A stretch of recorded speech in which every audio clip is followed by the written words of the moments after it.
আসসালামু আলাইকুম রহমতুল্লাহি ওয়া বারাকাতুহু। বাংলাদেশ জাতীয়তাবাদী উলামা দল ঢাকা মহানগর দক্ষিণ নিউ মার্কেট থানা কর্তৃক আয়োজিত আজকের এই কর্মী সম্মেলনে সভাপতি হিসেবে উপস্থিত আছেন জনাব তরিকুল ইসলাম তকি।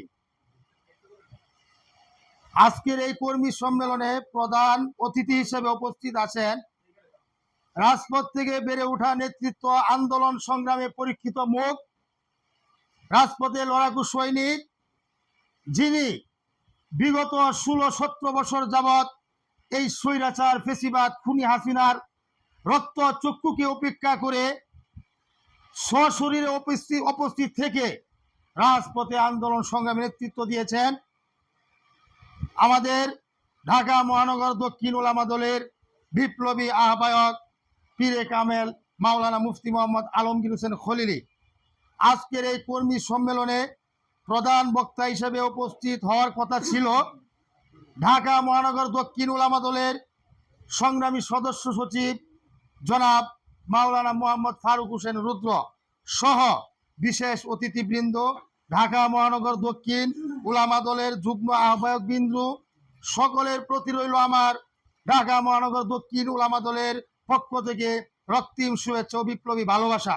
সংগ্রামী সাথী ও বন্ধুগণ, আলোচনার শুরুতেই আমাদের মহান নেতা, যার কথা না বললেই নয়, আপনারা জানেন 1971 সালে যেই কঠিন মুহূর্তে স্বাধীনতা ঘোষণা দেওয়ার জন্য জীবনকে বাজি রেখে আমাদের মহান নেতা, স্বাধীনতার ঘোষক শহীদ রাষ্ট্রপতি জিয়াউর রহমান, তিনি স্বাধীনতার ঘোষণা দেওয়ার জন্য সামনে অগ্রসর হয়ে স্বাধীনতার ঘোষণা দিয়েছিলেন, যারই ফলে আমরা অতি তাড়াতাড়ি জয় লাভ করতে পেরেছি।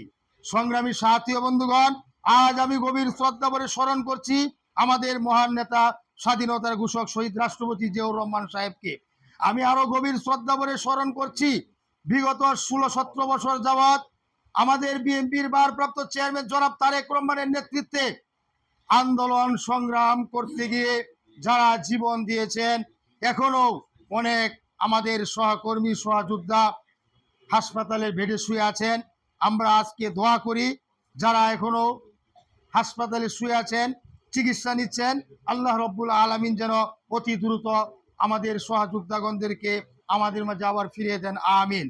সংগ্রামী সাথী ও বন্ধুগণ, আলোচনা কিছুই না, আমরা আজকে নিউ মার্কেট থানায় কর্মী সম্মেলন হচ্ছে, এখান থেকে ভালো ভালো নেতৃত্ব আসবে, সামনে আরো কঠিন থেকে কঠিন কর্মসূচি আছে।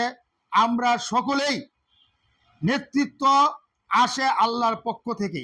বাংলাদেশ জাতীয়তাবাদী উলামা দল এটা হচ্ছে বিএনপির একটি অঙ্গ সংগঠন, এটা সহযোগী সংগঠন নয়। আমাদের মরহুম প্রেসিডেন্ট জিয়াউর রহমান তিনি আজ থেকে প্রায় 45 বছর আগে এই বাংলাদেশ জাতীয়তাবাদী উলামা দল গঠন করেছিলেন। তিনার উদ্দেশ্য ছিল কি? তিনার উদ্দেশ্য ছিল প্রত্যেকটা সংগঠন গঠন করার একটি লক্ষ্য থাকে। যুব দল গঠন করেছেন যুব সমাজকে নিয়ে কাজ করা, উলামা দল গঠন করেছেন আলেম উলামাদেরকে, বাংলাদেশের যত আলেম উলামা আছে সকলকে ঐক্যবদ্ধ করতে হবে, এক প্ল্যাটফর্মে আনতে হবে। মতামত, সব মতামত, এক একজনের এক এক মতামত থাকতে পারে। সংগ্রামী সাথী ও বন্ধুগণ, কৃষক দল গঠন করেছেন, কৃষি নিয়ে তারা গবেষণা করবে। আমরা উলামা দল, আমরা ধর্ম নিয়ে গবেষণা করব, আমরা সঠিক কথাগুলো মানুষের সামনে উপস্থাপনা করব। বিএনপি যদি কোনো ভুল করে আমরা ওই ভুলটাকে ধরে দিব, কোনো কোরআন বিরোধী আইন করলে আমরা এটা ধরে দিব, ঠিক কিনা ভাই? সংগ্রামী সাথী ও বন্ধুগণ, বিগত 16-17 বছর যাবৎ এই স্বৈরাচার ফেসিবাদ খুনি হাসিনার বিরুদ্ধে আমরা যেভাবে আন্দোলন সংগ্রাম করেছিলাম, আমরা সকলে ঐক্যবদ্ধ থাকব। বর্তমানে বাংলাদেশকে নিয়ে একটি ষড়যন্ত্র চলছে। আমি ডক্টর মোহাম্মদ ইউনূস সাহেবকে বলবো, উনি অনেক একজন সম্মানিত ব্যক্তি, নির্বাচন নিয়ে একটি তাল বাহানা করছে। নির্বাচন কবে দিবে কি দিবে না, আমার মনে হয় আবার একটি আন্দোলন সংগ্রাম হতে পারে। আপনারা সকলে ঐক্যবদ্ধ থাকবেন। আমরা আমাদের আহ্বায়ক কর্মী বান্ধব নেতা পীরে কামেল মাওলানা মুফতি মোহাম্মদ আলমগীর হোসেন খলিলির হাতকে শক্তিশালী করব। সদস্য সচিব মাওলানা ফারুক হোসেন রুদ্র হাতকে শক্তিশালী করব। আমরা আমাদের নেতার অনুসরণ করব, নেতা যেভাবে বলে আমরা ওইদিকে চলব। প্রোগ্রামে সবাই উপস্থিত থাকবেন এই আশাবাদ ব্যক্ত করে আজকের মতো এখানে শেষ করলাম। আল্লাহ হাফেজ। বাংলাদেশ জিন্দাবাদ, বাংলাদেশ জাতীয়তাবাদী উলামা দল জিন্দাবাদ, শহীদ জিয়া ওমর হক, দেশনেত্রী খালেদা জিয়া জিন্দাবাদ, তারুণ্যের অহংকার তারেক রহমান জিন্দাবাদ জিন্দাবাদ। আসসালামু আলাইকুম রহমতুল্লাহ।